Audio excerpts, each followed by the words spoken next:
Hey y'all, welcome back to my channel. For today's look, I use the new Tarte Treasures Collector set. I love this set because you get 2 blushes, 2 highlighters, and 9 eyeshadows all in one compact. And then it also comes with a full-size Lights Camera Lashes mascara and a full-size double-ended brush. So if you want to see how I got this look using this set, then just keep watching. I wanted to use the blush and highlighter in this palette, so I did my entire face except for that and my eyeshadow. I'm going in with the shade Bow Tied for the blush, and then for highlight, I'm using the shade Drippin'.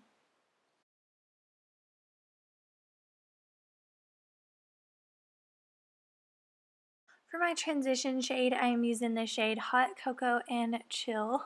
I am placing it right above my crease and blending it up, and I'm just going to continue to build until it's the depth that I want. And then I'm going to go in with a clean fluffy brush and make sure the edges are nice and blended.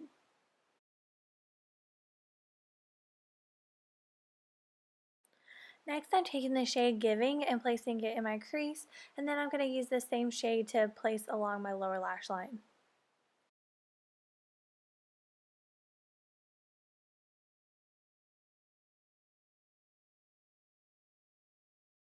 For my lid, I'm using the shade Cranberry Kiss and placing it all over.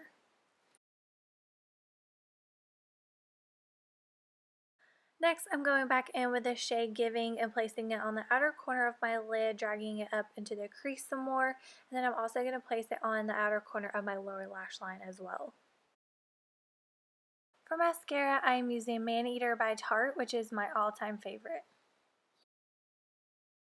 And to finish off the look, I'm using the Tarte Lippy Lingerie in the shade Envy.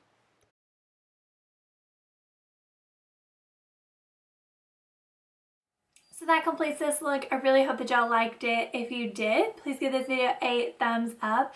And don't forget to subscribe to my channel if you haven't already. I make new videos every week, and I have some really fun videos planned, so you don't want to miss those. But I don't have anything else to say except thank you for watching. And until next time, bye y'all.